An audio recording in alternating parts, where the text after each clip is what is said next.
Bueno, ya los presenté, ellos son Virginia, Juan Cruz, Mónica e Ignacio, Nacho.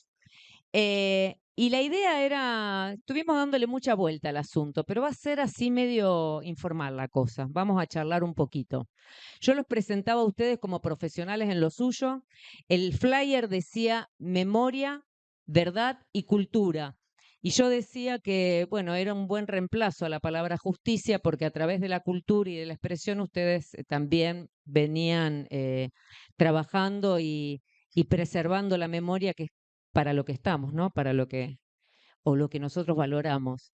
Y también los presentaba como jóvenes. El más pequeño es Juan Cruz acá y la más vieja vos y después sigo yo.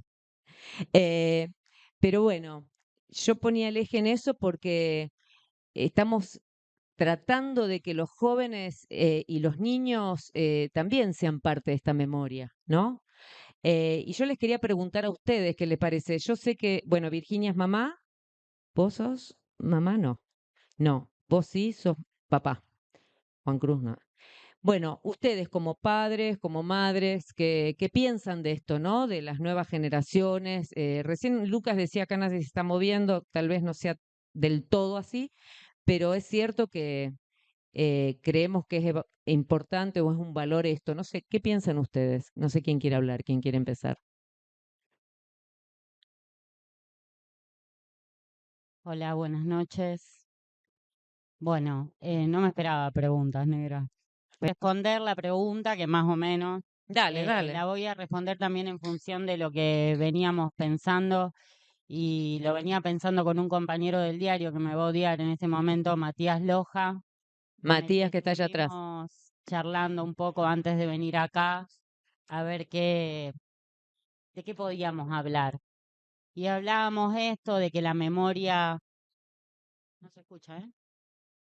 De que la memoria es un proceso en construcción, que no es algo inmóvil, que hay una disputa de sentido, digamos, entre el- la memoria, digamos, los discursos dominantes y los subalternos. Y, y hablábamos de esto digamos, de disputar estos sentidos, ¿no? Y de la necesidad en este momento tan difícil de negacionismo, de poder, digamos, poner en valor aquella memoria colectiva que nos identifica, que nos une. Por un lado, tenemos, digamos, esta cuestión de lo que significó para nosotros, lo que significa para nosotros el terrorismo de Estado y poder poner sobre la mesa todo eso en un momento que eso se niega. Y por otro lado, hablábamos de la cuestión de reivindicar una memoria más luminosa, ¿no? La memoria que tiene que ver con nuestros 30.000 compañeras y compañeros desaparecidos, pensar por qué luchaban, cuáles eran sus convicciones, la solidaridad, la amistad, la convicción profunda. Bueno, cuando hablábamos esto de Kurdistán, después voy a contar qué es Kurdistán, pero si no aburro un poco ahora. Eh, pero bueno, yo cuando estaba en la montaña, digamos, con las milicias, con las guerrilleras y guerrilleros kurdos, lo que pensé el primer día que me levanté fue que así deberían ser los 30.000 compañeros y compañeras desaparecidos, por el nivel de convicción, de profundidad en la lucha que tienen, ¿no? Y bueno, creo necesario rescatar eso, disputar ese territorio. Hablábamos de un video de Osvaldo Bayer que me mostraba él, del gran Osvaldo Bayer, en Canal Encuentro, en donde aparece Osvaldo en una pegatina y dice, viva la libertad carajo, ¿no? Se acerca a la cámara, levanta el puño. Voy a hablar sin esto. A ver esto. Carajo. No te- chao. Mira. A tal es el punto de esta disputa que a mí lo que se me ocurre preguntarle es si era inteligencia artificial, ¿no? Cuando en realidad lo lógico es que Osvaldo Bayer, un libertario de verdad, diga viva la libertad, carajo. Y creo que la memoria es ese territorio que tenemos que disputar y construir entre todos, entre todas las generaciones y también las generaciones que vengan. ¿Alguien más? ¿Alguien más quiere aportar a esto de qué podemos aportarles a las nuevas generaciones, a los jóvenes, a los niños que no vivieron esta historia? ¿Cómo podemos acercarlos? ¿Qué les parece? Vos me hablabas hoy que tenés una nena de 12 años, no sé cómo lo hablas con ella. Y mira, a mí me pasa que la verdad que no tengo mucha idea de cómo eh, todo lo que pasa y lo que pasó le va a influir en, en su ideología, ¿no? Bueno, en sus actos a futuro. Creo que recién estoy descubriendo un poco yo cómo era esa relación con mis padres acá. Mañana psicoanalista va a saber mejor que yo y en relación a esta invitación acá, cuando me dijo de venir a hablar, yo me puse a pensar, digamos, qué relación tenía con todo esto y por qué uno se posiciona en un lugar y no en otro. Y tracé un poco la línea hacia atrás, pensando en mis viejos en esa época, yo nací en el 86. eh, y la verdad que había un vacío muy grande con respecto a qué pudieron haber aportado, ¿no? Estoy hablando en términos conscientes, ¿no? O sea, que ellos me podrían haber indicado, porque lo cierto es que no reconozco nada de eso. Eh, Me acordé que mi viejo había...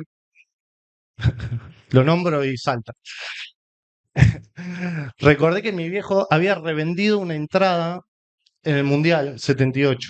Y, y bueno, y empecé ese ejercicio, justamente esta fecha me parece que sirve para hacer el ejercicio, ¿no? De memoria y ver qué lugar ocupa uno y cómo lo fue ocupando, ¿no? Cómo fue ese recorrido. Y me encontraba como muy, muy vacío en ese sentido. Y bueno, dije, capaz que mi viejo no es tan apolítico como Janina Latorre, por ejemplo, y vendió la entrada con el partido contra Perú, porque bueno, ya se sabía que era un partido. Lo cierto que, bueno, que eso no tuvo nada que ver. Había visto los partidos anteriores. Mis padres son gente de campo que vinieron cuando nací yo a Rosario y habían recibido un regalo de la entrada y vinieron de vacaciones para el Mundial. Bueno, y ahí se empieza a trazar un poco el tema este que hablaba de que estaba totalmente perdido, ¿no?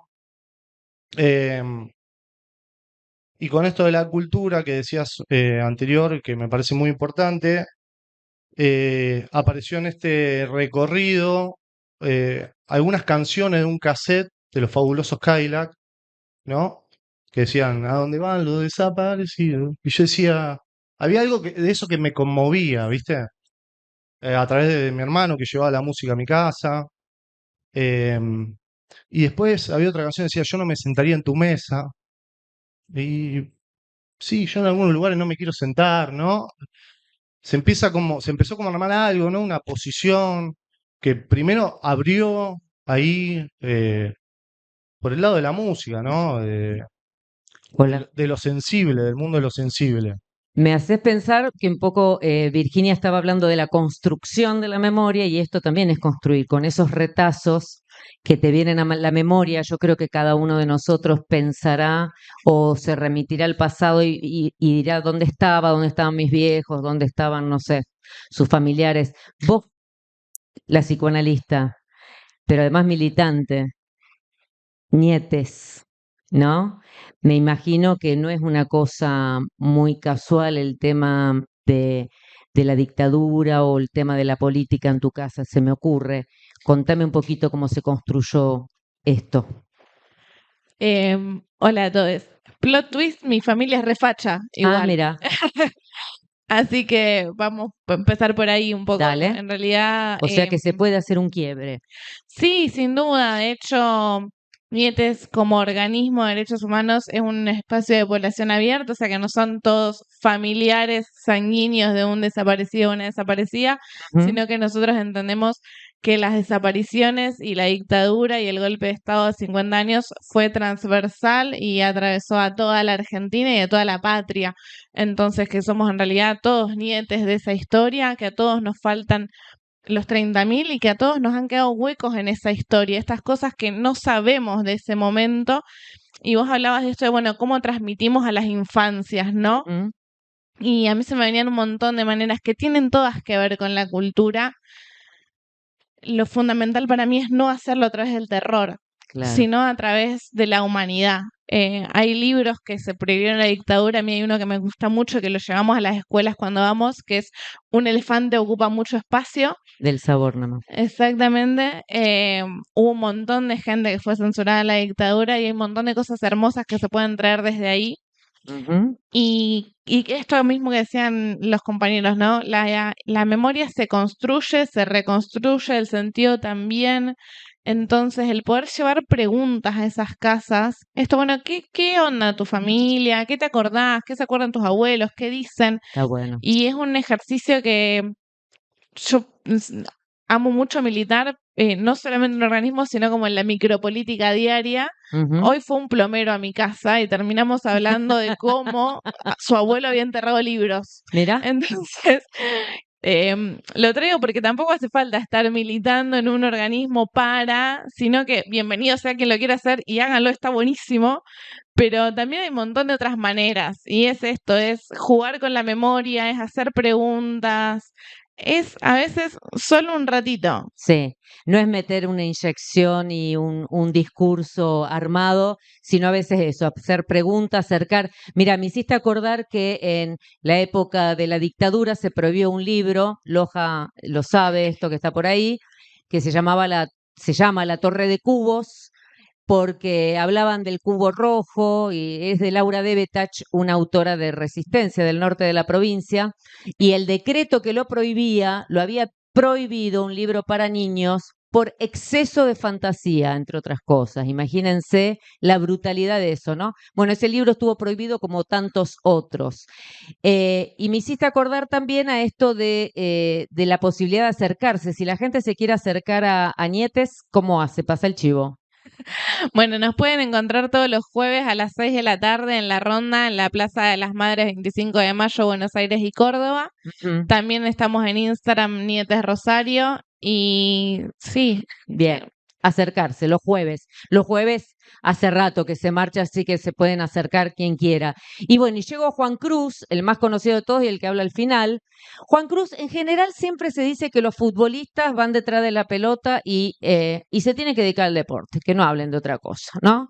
Por eso vos sos un ave rari, sos un bicho raro en toda esta historia, porque en general, como otros tantos, sentás posición, lees tu realidad, lees tu presente.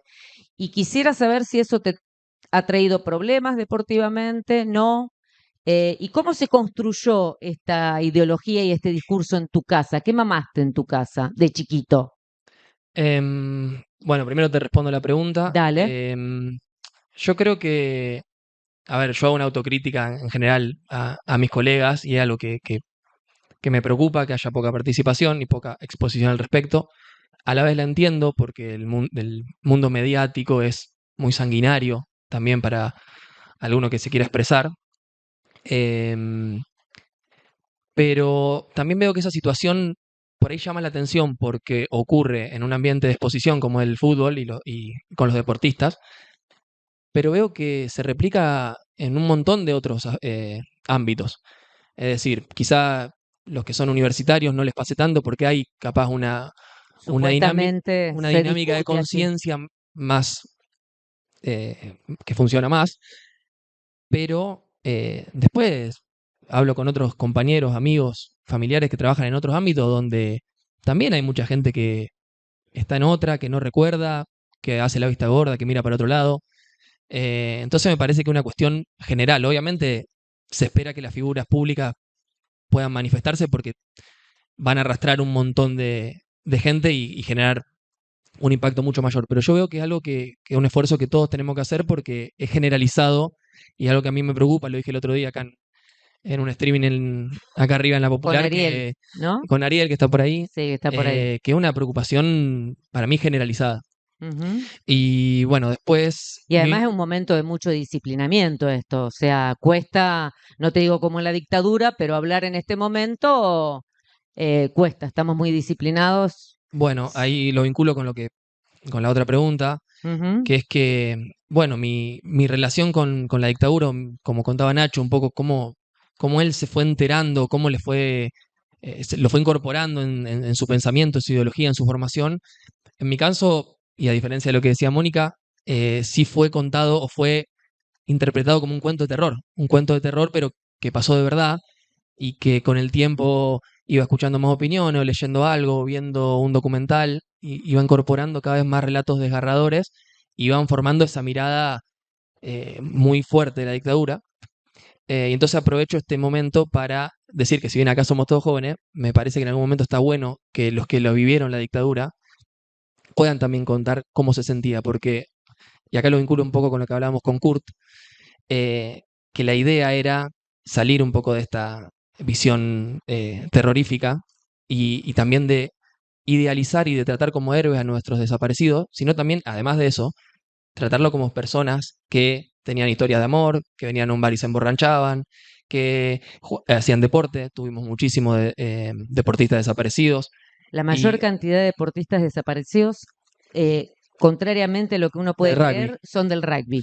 Bueno, esas, 16, 18 más o menos en Rosario y en La Plata muchísimos más. bueno, en la historia de La Plata, que es la que más fresca tengo, a mí siempre me llamaba la atención porque era, desaparecieron cerca de 20 personas, entre Ujú. jugadores y algunos técnicos y demás, y a mí me llama la atención mucho pensar cómo en el día a día, yo lo pienso como en un plantel de fútbol, cómo es ir a entrenar y que de repente en un mes falta uno, y a la semana siguiente falta otro, y así, y qué va pasando en el día a día, cómo se mantiene la cohesión del equipo, qué se decía, qué se pensaba. No pude encontrar testimonios de la gente, pero entonces se me ocurrió pensar que acá puede haber gente que vivió en esa época y que Ujú. puede transmitirnos cómo era el miedo o por qué podía naturalizarse que de repente en tu grupo de trabajo o en tu grupo de deporte o la actividad que hicieras, de repente te faltaba uno, de repente dos, de repente tres y de repente quedaba desguazada la actividad que realizabas. El equipo. Bueno, yo sí puedo contar un poquito de esto porque a partir de la nota que se hizo en La Plata, se hizo un libro en La Plata, trabajamos una nota en el diario La Capital sobre, nos preguntamos qué había pasado en Rosario y empezamos a indagar y encontramos unos 16 jugadores de rugby de distintos clubes, Jockey Club, Olresian, Plaza, Gimnasia, Caranchos, bueno, muchos compañeros de esa época, muchos jovencitos, y en realidad lo que pasaba, Juan Cruz, es que no se decía nada, no se decía nada, y las instituciones no dijeron nada durante mucho tiempo. No se los homenajeó, no se los reconoció, cosa que sí se hizo en los colegios, por ejemplo, pero durante mucho tiempo no se hizo y ni se dijo nada. Pero tenemos mucho más para decir, cada uno de ustedes tiene mucho más para decir, pero también tenemos cosas para escuchar. El tema era jugar y tocar de memoria, era como jugar y tocar, ¿es así? Jugar y tocar, ¿eso es lo que te dicen? Jugar y tocar, ¿no? ¿Es así? Jugar y tirar, jugar y tocar, hacemos lo que podemos. Bueno, bueno, yo quería que también cuenten un poquito, porque presenté lo de las fotos de Ahí hay memoria. Estas fotos se hicieron en el 2018. Virginia, son 20 fotos. Virginia sacó muchísimas más en una zona de resistencia constante, con mujeres y niños que están atacados por los turcos y también por otros grupos allí en el territorio. ¿Podés contar mínimamente, Vir, si te parece, qué es lo que nos estás mostrando? Bueno, voy a ser breve para después cada uno, si quiere, profundiza en el tema. Es un trabajo que me llevó más o menos 3 años al poder ingresar. Es en el Kurdistán. El Kurdistán es una zona que queda en lo que hoy conocemos como Irak, Irán, Siria y Turquía. El pueblo kurdo es un pueblo milenario que sufrió 2 grandes divisiones. Para que se den una idea lo milenario que es, la primera es entre el Imperio Otomano y Persa, y la segunda división, con la intención de formar el Estado moderno turco, en 1923 es donde queda dividido en 4 partes, ¿no? El pueblo kurdo es un pueblo que vive en zona de fronteras porque fue desplazado. Están llevando en este momento un proceso revolucionario bajo un régimen político que se llama confederalismo democrático, que tiene, digo brevemente, 4 posiciones fundamentales. Una es la autodefensa. Como van a ver ahí, hay milicias armadas, pero la autodefensa es un concepto mucho más amplio que tiene que ver con la autoorganización de la sociedad en los diferentes niveles. Otro es el acento en el cuidado de la naturaleza. Otro es la convivencia de las diferentes culturas y religiones. Y el otro, y el fundamental, es que es una revolución, iba a decir liderada por las mujeres, pero es mucho más que eso. Las mujeres son la revolución, digamos. ¿Por qué? Porque, digamos, lo que plantea uno de los líderes del partido que lleva adelante esta revolución es que con el patriarcado el hombre se dio cuenta que podía explotar, y es como, por decirlo de alguna manera, es la explotación originaria sobre la que se fundan todos los otros modos de opresión que conocemos, ¿no? Bueno, el tema es que es un pueblo que resiste, que hace desde 1978 que lleva adelante esta revolución, un pueblo que ha sufrido muchísimas dictaduras. Para que se den una idea, en esta parte de acá, que están las fuerzas de autodefensa, y está la ciudad de Shengal, donde está el pueblo yezidí. El pueblo yezidí padeció 74 genocidios. Pero bueno, es un pueblo que ha conocido el sabor de la libertad de la mano de las mujeres, ¿no? Y nos mandan un mensaje por este encuentro, porque es un pueblo que mira a Latinoamérica, porque es un pueblo que ha tomado el ejemplo de nuestras madres y abuelas de la plaza. Ahí se te va. Bueno, y me gustaría, vamos a poner directamente el audio. Franco, ¿puede ser? ¿Se puede el audio? ¿Se puede o no? Manda. Bueno, es el mensaje que mandan las compañeras kurdas para nosotros reunidos en esta actividad. No sé si el Mossad, algo de eso hay por ahí. Dale. A ver, ¿puedes escuchar el audio de las mujeres? No puedo.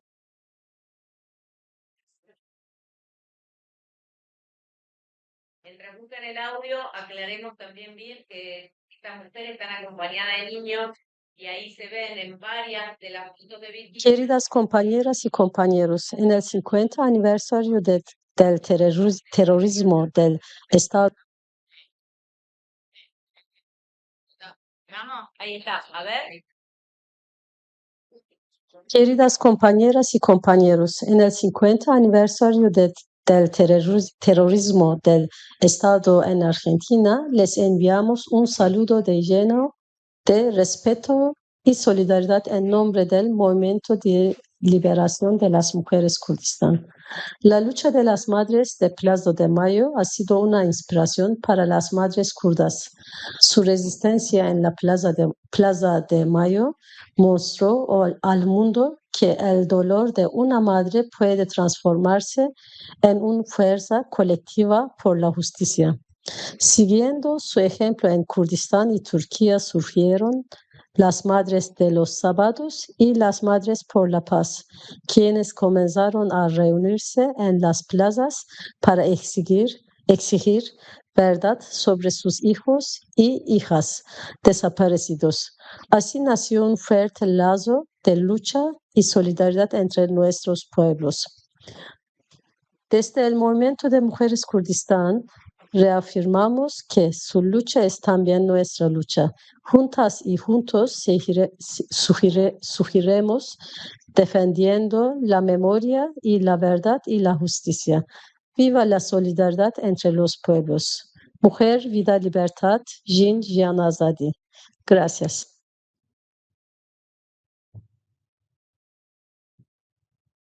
Bueno, hola, hola, hola, hola, hola, hola, hola.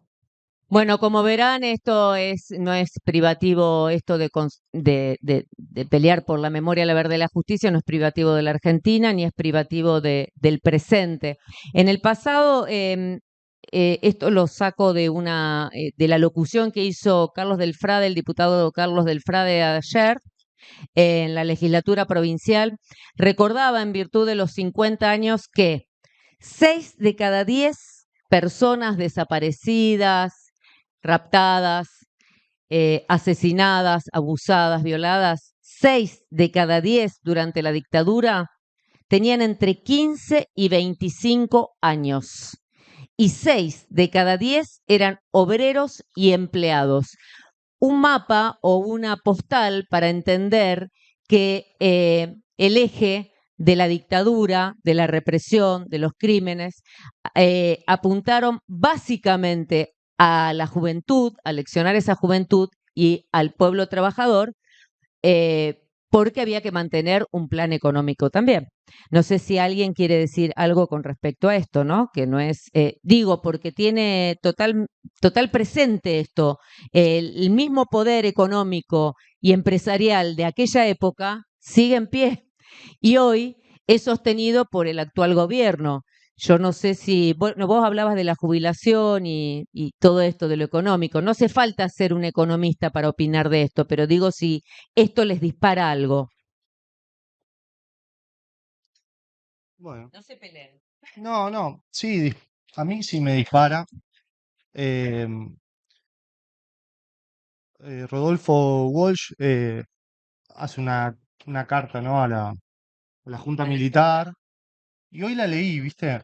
Y bueno, no solo denuncia los crímenes que estaban ocurriendo, sino también denuncia los otros crímenes más invisibles que eran, bueno, cómo se reformaba las jornadas laborales, Martínez de Oz ahí, cómo metía el garfio, ¿no? Y cómo la gente, había una gran inflación y cómo la gente empezaba eh, a poder consumir menos, a tener una vida más difícil y donde, bueno, obviamente cuando se complica conseguir el pan del día a día, es más difícil salir a marchar y a defender, ¿no? Es como un agotamiento. Y yo todas esas cosas las veía totalmente replicadas ahora, ¿no? Ahora, Sí, encontrás a full, puntos en común. discursivamente.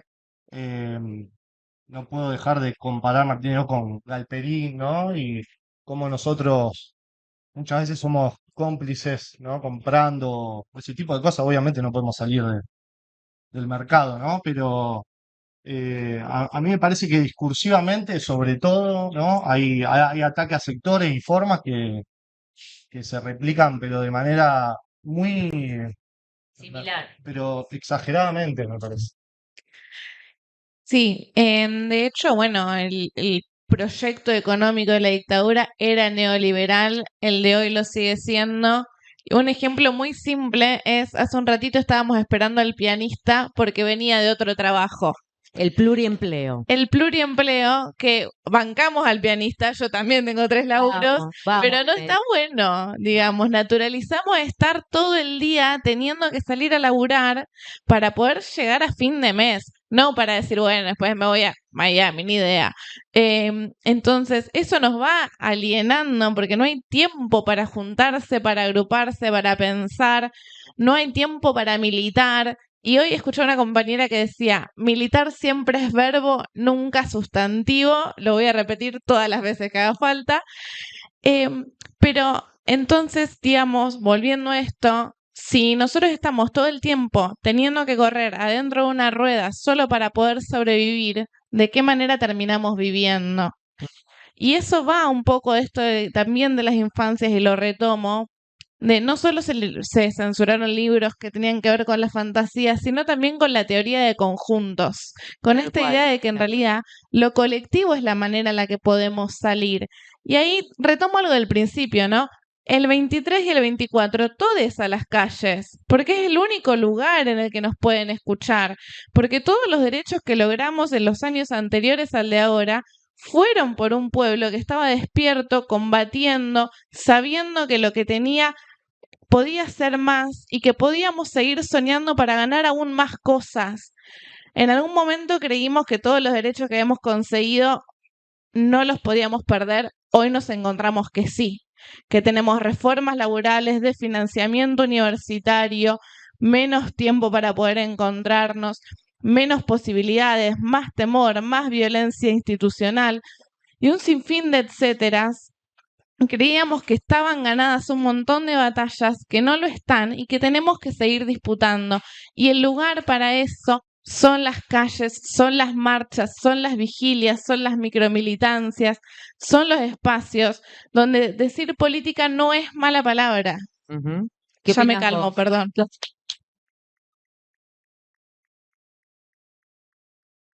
¿Qué opinas vos, Juan Cruz, de esto? ¿Vas a ir a la marcha, Juan Cruz? ¿Podés? Sí, sí, voy. ¿Sí? Y me ¿Podés? enteré también hoy que toca Marcos, también va a estar en la vigilia, así que ¿Sí? ¿Vas a también estar en vamos a la acompañar vigilia, ahí. Marco? O sea, nos Sí, volvemos a sí. encontrar Nos volvemos a allá. Muy encontrar bien, todos. muy bien. Ah, el pianista también. ¿El pianista también? El pianista ¿O no tiene tenés que laburar? feriado. ¿O estás de guardia? ¿Estás de guardia? El martes no. Bien. Juan Cruz, ¿podés ir algún otro compañero, jugador o no? En este plantel, mira, justo uruguayo el otro que está, que está interesado y no sé si va a poder, pero Ajá, sí, sí, el que ajá. también Y, tuvieron en Uruguay su dictadura. ajá, por supuesto, en Fue, Uruguay, Chile, fue distinta, sabemos que Bolivia, la nuestra fue la por más supuesto. brutal, Ujú. pero bueno, ellos no tuvieron el proceso de reparación que tuvimos nosotros eh, Te estás refiriendo a los juicios. a los juicios, Claro. no tuvieron eso. También hay que destacar que a nosotros nos falta un montón en esa materia. Imagínate a Eh, ellos.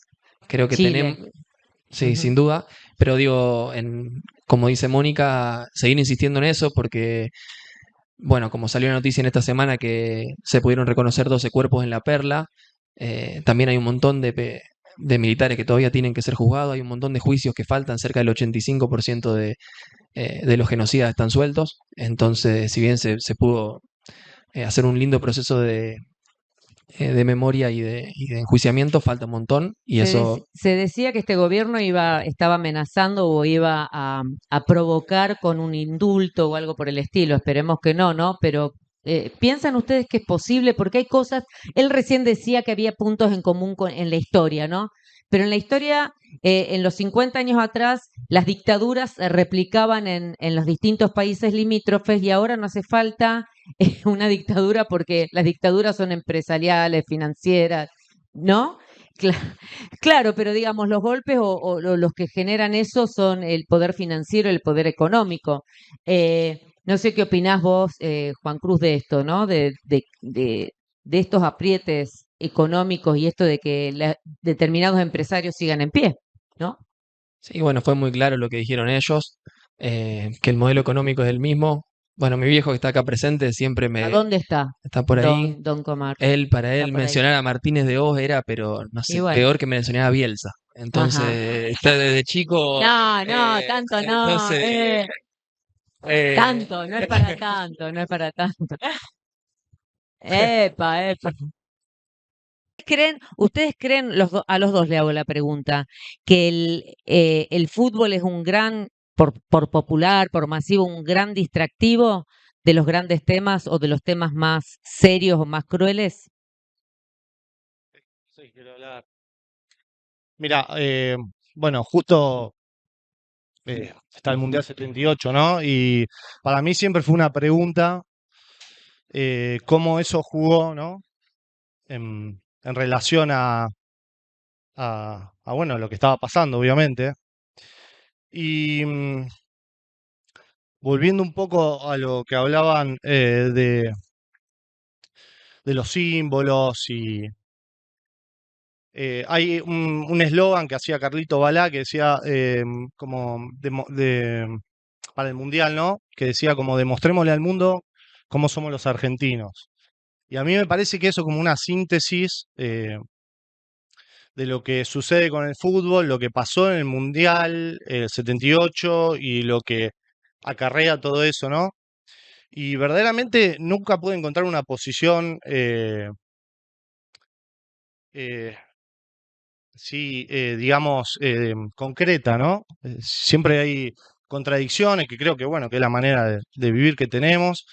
Eh, ¿Por qué pienso esto del Mundial 78? Porque justamente el Mundial 78, que era un mundial que no lo había planificado la dictadura, sino que hacía 10 años atrás que ya estaba, digamos, como eh, otorgada la sede, pero sí hay una intención de aprovechar eso, ¿no? Para justamente, porque yo creo que en definitiva se termina votando con las entrañas y no con la razón. Me parece que a mí lo que hacen las redes sociales y eso es apelar a lo emotivo todo el tiempo y que, bueno, uno entre en una que no haya nada, Que no ningún haya tipo de reflexión. reflexión, ¿no? Entonces, Bien.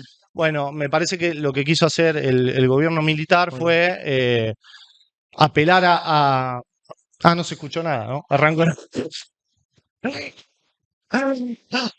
Hola. ¿Se escuchó algo de todo lo que dijo? Sí, se escuchó. Sí. Pero bueno, ahora se escucha un poco mejor. Entonces, lo que quiso hacer el gobierno No, me decía, parece que a través del fútbol es eso, ¿no? Como limpiar esa imagen, más que nada a nivel mundial, que era por donde podían entrar las balas, porque acá obviamente los medios de comunicación estaban no solo censurados, sino a favor también, ¿no? no estaban, siguen estando Sí, algunos. salvo algunos casos. Entonces, y ahí para mí se abren varias aristas, que una es qué pasaba con los jugadores en ese momento, Ujú, qué pasaba con la gente y qué pasaba con los familiares de los detenidos mientras se vivía una fiesta, ¿no? ujú. Entonces, terminé pensando un poco, porque en relación a que se abra la entrada de periodistas de afuera, ¿no? Sale ese video famoso de las madres y Ujú. las abuelas en la plaza, que sale, hasta es un video que sale clandestinamente por unos periodistas holandeses, ¿no? Que es un testimonio muy, muy valioso, ¿no? Le estaban, bueno, la trataban de loca, qué sé yo, y un poco el periodista ahí, eh, ¿cómo se dice la palabra? Pero bueno, como tratando de ahí con policías en el medio, ¿no? Sí, De motivar de esa charla, le claro. decía, dicen que es mentira lo que dicen ustedes, y decía, están diciendo que es mentira que nuestros hijos están desaparecidos, ¿no?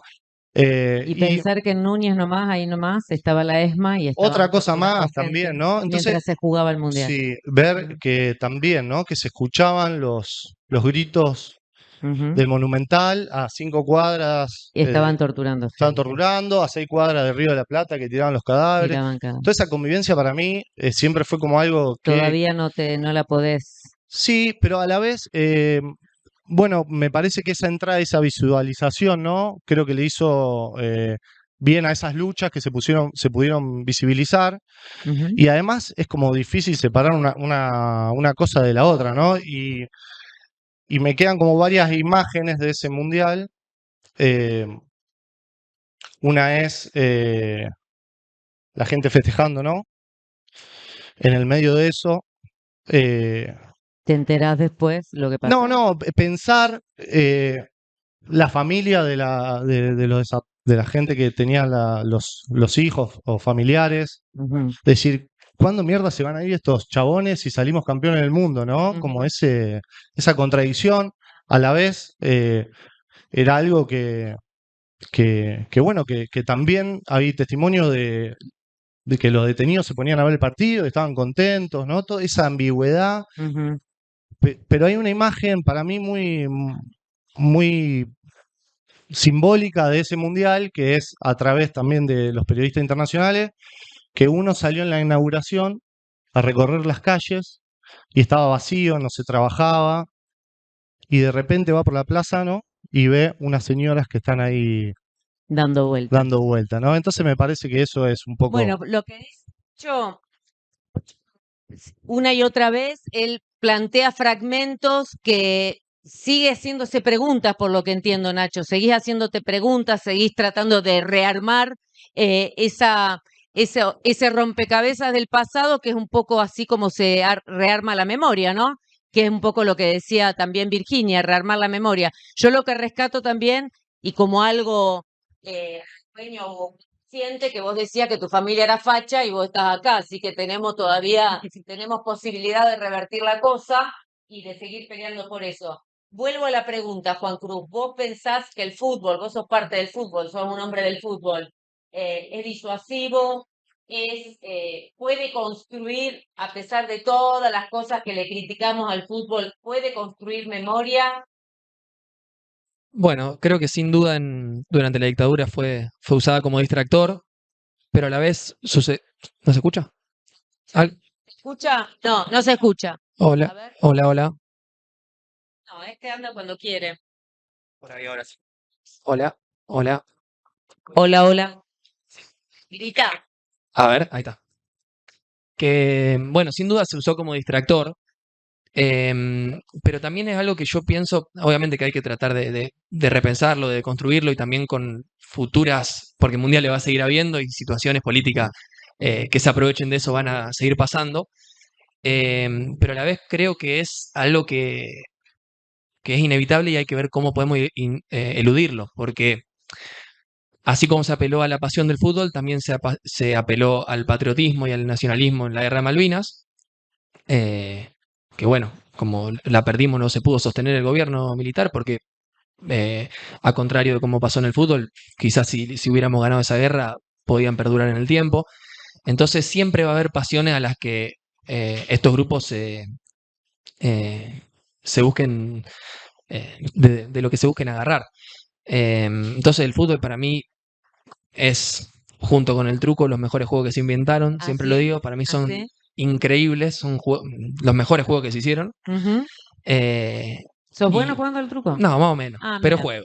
pero jugás. Entonces, no pienso tanto buscar la parte crítica como de evitar el mundial, porque también permitió esto, la escena que contaba Nacho de las abuelas, de los periodistas holandeses preguntándose que si bien había exiliados que contaban sus situaciones en Europa, no había tenido la dimensión hasta que pasaron eh, estos fragmentos de entrevista que también fueron muy importantes. Así que creo que hay que saber que convivir con eso, no ponerse negador, no ponerse anti, sino tratar de cuestionarlo, de repensarlo, no hacer el ca- ejercicio que hace Nacho, no cancelar. que me parece interesante. Y sí, también jugarlo y también ser crítico. A ver, yo, lo que pasó con Messi el otro día, para mí también fue difícil, porque ¿Cómo te cayó? muy Mal. mal, porque, bueno, creo que fue una complicidad con algo terrible, con un tipo que es perverso, que es tremendo para el mundo. Y bueno, así como no quiso participar en 2022 de festejar la Copa del Mundo En la Casa en la Casa Rosada. Rosada, como sí lo hicieron con Videla en el 78 y se hizo siempre, sí accedió a participar con Trump, que bueno, para mí fue terrible. Entonces, que se haya dado esa discusión, que se haya permitido, por más de que son héroes nacionales prácticamente, que se haya permitido ese espacio de crítica, me pareció interesante. Virginia, ¿y cómo? Yo les preguntaba a ellos si el fútbol puede aportar a la memoria. ¿Cómo? ¿Y la fotografía? Sí, en la fotografía es memoria, es historia, creo que fundamentalmente es eso. Yo empecé a estudiar fotografía por una cuestión de militancia, pero porque entendí que ahí era donde se podía construir, digamos, una narrativa que deje huella, ¿no? Como un montón de fotógrafos que durante la dictadura se jugaron la vida haciendo imágenes, como Eduardo Longoni, por ejemplo. O después, como Cabezas, O después como Cabezas, o Ujú. después como Pablo como Grillo. Pablo Grillo en estos días. Eso, o sea, para mí la fotografía es memoria. Es memoria, está digamos. bueno, está bueno. Y vos sacás fotos de fútbol. Sí, has le he sacado sacado Juan fotos Cruz- a ¿A Juan Comar. Cruz? Sí, ¿A sí. Comar? Mirá vos. ¿Qué onda? ¿Qué onda una mujer sacando fotos en el fútbol, en la cancha? Una mujer fotógrafa en la cancha. ¿Qué onda? No somos muchas mujeres No, fotógrafas no, en la no. cancha.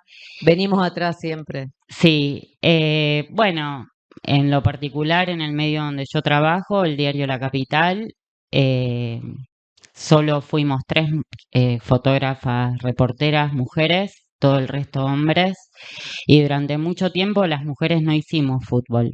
No. En un momento encontramos ahí una grieta, creo que tenía que ver con varias cosas. Primero que un jefe que tenía, que es un compañero al que valoro mucho, Gustavo de los Ríos, fue quien nos abrió la posibilidad de poder hacer fútbol. Em, de, no sé, digamos, yo recuerdo que el primer momento en que fui a hacer fútbol fue en la pretemporada en Chile. O sea, me mandaron cruda de la nada a eso.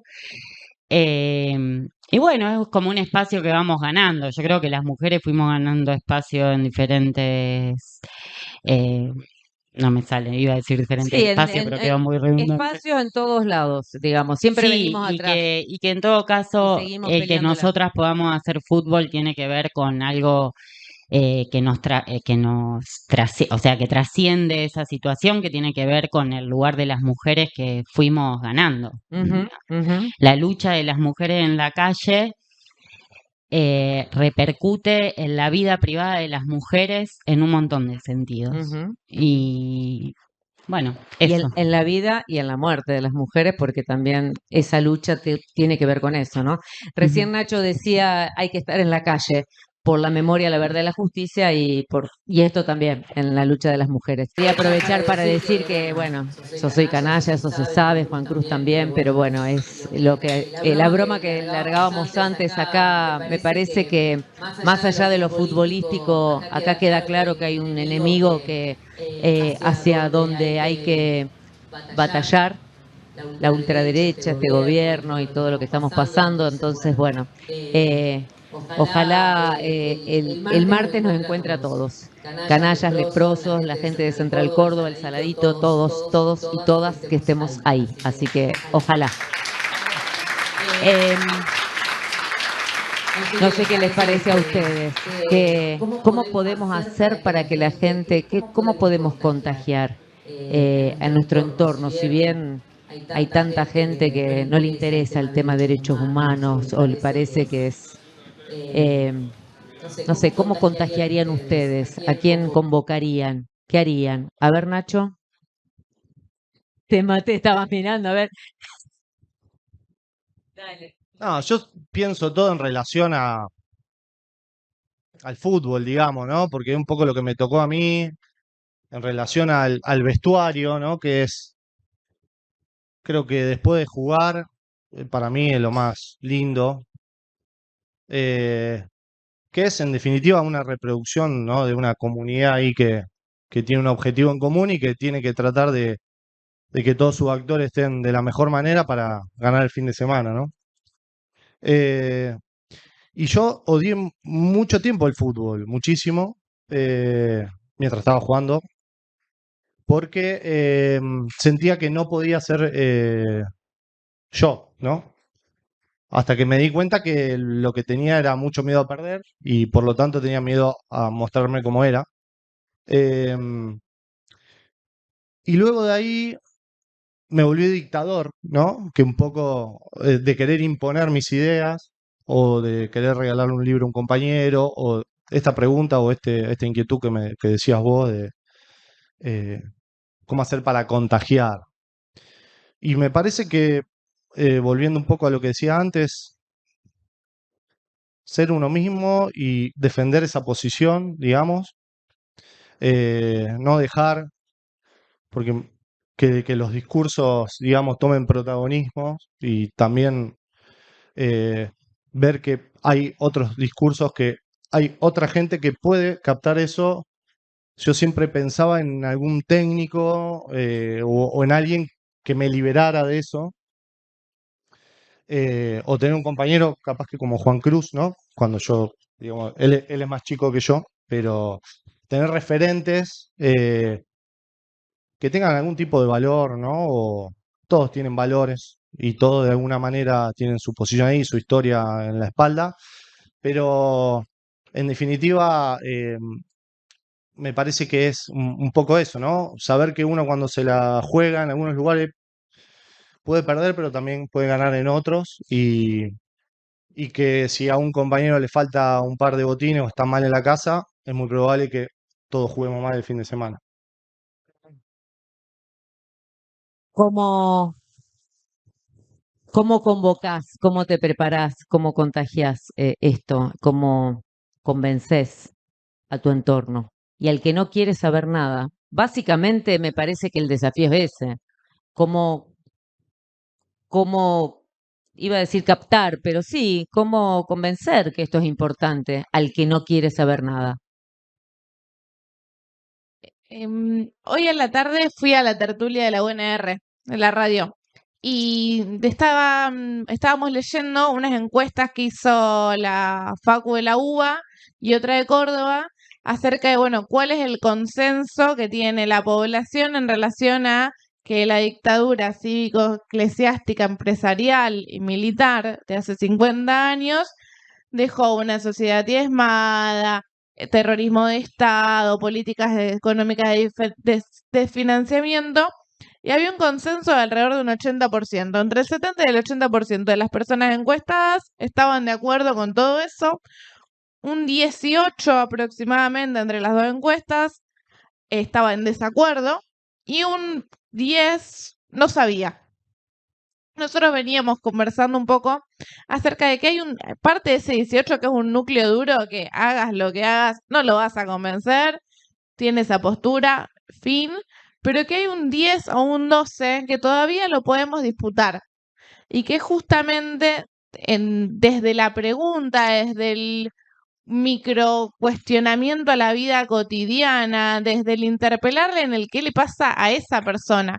Porque en esta cosa de que tenemos el discurso de, pasó hace 50 años, fue hace un montón, bueno, no sé si fue hace un montón, pero hoy, pero vos hoy estás comiendo esto, hoy ¿cuántos laburos tenés? Hoy, ¿de qué podés hablar con el de al lado? Bueno, viene un poco más por ese lado.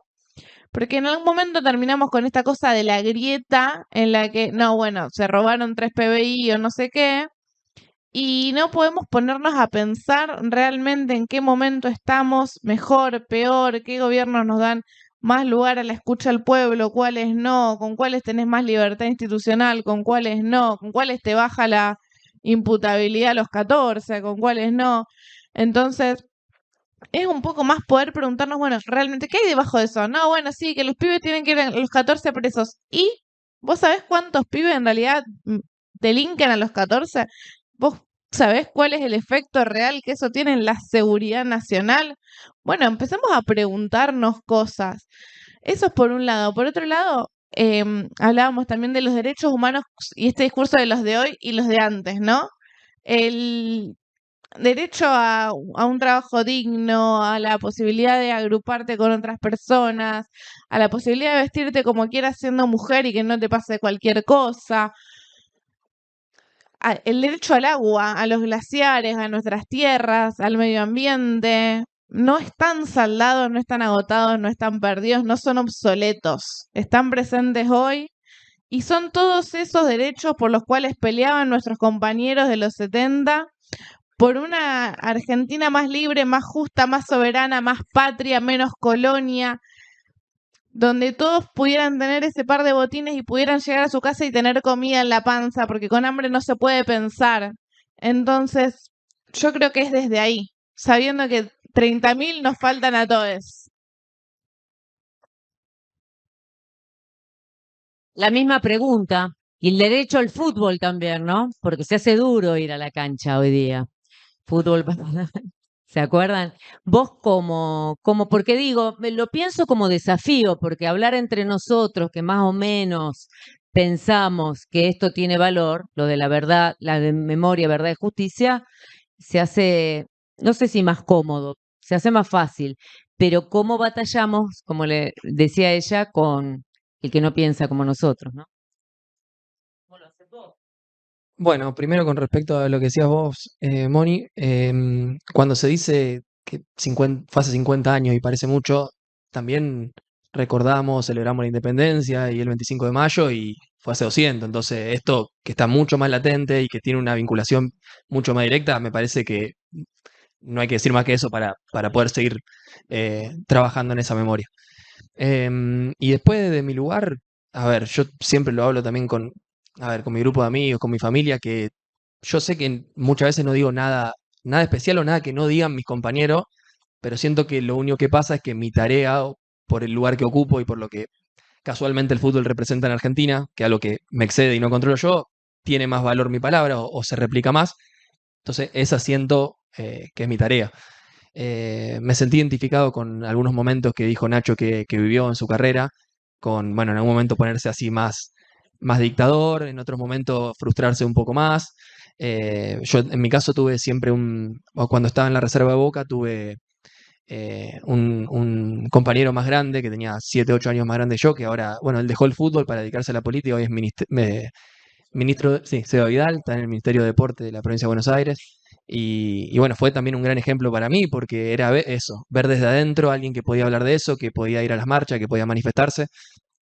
Y bueno, que después decidió ese camino, dejó el fútbol, había jugado en primera, había ascendido con Unión de Santa Fe y bueno, decidió vincularse a la política, pero siempre quedamos en contacto y fue fue muy importante en ese camino también para... Pero ves que hay faros o referentes o personas que en algún punto te seducen, te iluminan, así como un docente, un buen docente, un compañero, ¿no? O sea, y yo pienso, digo, bueno, por ahí hay pibitos más chicos que vos que también te están viendo como un referente. Por eso digo que importantes son esos lugares más cuando es tan popular y tan conocido, ¿no? Sí, esa es la tarea. Después pienso que cada uno también desde su materia, de la fotografía, sin duda, por lo que impacta una foto. Yo también me vinculé mucho incorporé mucho de la dictadura a través de películas, de documentales. Ese arte fue muy significativo para mi interpretación de un periodo de la historia en el que no viví. Entonces también levantar eso desde el periodismo, cada uno desde su lugar y también siempre apelando a la sensibilidad. Quizás, como vos decías, estos números, siempre va a haber un 18% que sea así, y por ahí es difícil vincularlo desde la cuestión estrictamente política, pero sí apelando a la sensibilidad por ahí, se puede. Es decir, bueno, como decía, lo que el otro día me preguntaba Ariel en la entrevista que hice acá, que, bueno, lo ¿Dónde saludo estás, también, Ariel? Ariel, ¿Está escondido? que gracias, Ah, y ahora no voy a te ve. mencionar a mi mamá, ya mencioné a mi papá, gracias a ella, ¿Dónde está tu mamá, está por ahí, la mujer que te era, parió? A ver. gracias a ella, Ariel Ah, era como el fondo de pantalla de mi infancia. ¿quién? Ariel, era el fondo de ¿Ariel? pantalla de la infancia ¿En porque estaba en el serio? noticiero, Míralo, entonces Ariel. era 200 crecer, años Ariel tenía. claro, crecer con Ariel, así que no, no, no. Así que es muy No, significativo también que, sí, que esté sí, acá. sí. Además, Eh, un compañerazo, ahora lo digo en serio. Yo trabajé con Ariel trabajamos en la CI juntos y la verdad, muy buen compañero. De esos así, que se jugaron, ¿eh? Se jugaron en Canal 5, se jugó en la CI, digamos, y se sigue jugando. Y lo quiero destacar, siempre lo destaco porque no es fácil, ustedes saben, no es fácil ser periodista en estos tiempos. No hay mucho laburo de periodista. Hemos llegado al punto que tenemos que pagar espacios para hacer periodismo. Y bueno, y Ariel se ha quedado sin las grandes pantallas y bueno, y ha seguido y está militando y tiene una responsabilidad con el micrófono muy, muy importante. Así que, bueno, bueno. No sé si habías terminado, te corté, no, perdón. bueno, así eso, apelando a la sensibilidad, apelando a lo brutal y a lo terrorífico que fue lo que pasó, y que eso me parece que excede todo análisis por ahí de miradas económicas o demás, que obviamente son muy importantes porque nos afectan, pero que me parece que por ahí para entrar, es decir, loco, ¿en serio vas a avalar? O loca, ¿en serio vas a avalar que tiraban tipo al río, semi inconscientes? O sea, son cosas que me parece que sí o sí te tienen que erizar la piel o te tienen que generar algo, y creo que es una de las maneras como para entrar. Ajá. ¿Y vos, Vir? Difícil no enojarse, ¿no? Con Hoy, gente, nos sí, hemos por enojado eso, mucho. hablando de dictador, a mí me cuesta un poco no Y radicalizarme. sí. Em, Bueno, voy a traer una anécdota. No es, o sea, la tarea de hoy era que yo ligue las luchas, ¿no? Entre Argentina y Kurdistán, por eso voy tanto sobre esto, no de densa. Pero como una de las cosas, primero que he visto gente volver de lugares inimaginables. O sea que cuando nos dicen que no es posible, eso no es así. La misma gente que dice que hace 50 años y que eso pasó hace mucho es la que te dice que es imposible que el capitalismo se modifique cuando el capitalismo no es eterno, ni será eterno, ni es tan viejo tampoco. Pero bueno, la anécdota, y creo que de alguna manera intenta dar una respuesta, a mí me cuesta mucho, no sé cuál es la forma, estoy como todavía muy enojada. Pero bueno, recuerdo una noche, la primer noche que dormí en la montaña, ya nos habían dicho que los drones estaban todo el tiempo y te detectan y bombardean. Pasábamos muchas horas bajo los árboles y en un momento, bueno, nos avisan que teníamos que salir de donde estábamos. Entonces yo me pongo la mochila y me dicen que la mochila no, porque la mochila es guerrilla. Entonces que me ponga la mochila en un costado y me dieron en otra mano, no recuerdo qué. Y me pusieron un pañuelo en la cabeza y me dijeron que camine como llevando árboles, llevando baldes de agua, ¿no? Entonces, bueno, yo caminaba, era todo completamente oscuro, o sea, no podía ver nada, se agudizan los sentidos. Em, y bueno, empezamos a caminar, ahí pensé, es verdad que me puedo morir, lo que había pensado muchas veces antes, pero ahí se hacía mucho más concreto. Y en un momento paramos en un lugar eh, a esperar, a ver qué pasaba. Y yo veía dos milicianas que hablaban un poco más lejos, o sea, muy poquito, ¿no? Por la luz. Y una se reía. Y a mí me parecía imposible esa situación. Yo no podía dejar de pensar en el dron que teníamos encima y que en cualquier momento nos tiraba la bomba. Y una de las comandantes, una de las primeras mujeres que se unió a las milicias, que ahí están con el pañuelo verde y que me dijo ni una menos cuando saqué el pañuelo en la montaña, digo, para ver hasta dónde llegamos también, me dice, no dejes que el enemigo se te meta en la cabeza. Y eso me pareció fantástico, valioso y aplicable también acá. Me parece que el modo de poder encontrar una resistencia es también eso, ¿no? O sea, esto de no quedarnos en esta idea de la imposibilidad, el negacionismo ni hablar, ¿no? Pero me parece que se trata de eso y que en lo colectivo se va encontrando, o sea, vamos encontrando nuestras propias luchas, nuestras propias maneras de resistir. Lo único que puedo pensar es que será colectivo, no sé cuál es la solución, pero que es colectiva y es eso, es sin el enemigo en la cabeza. Eso. Gracias.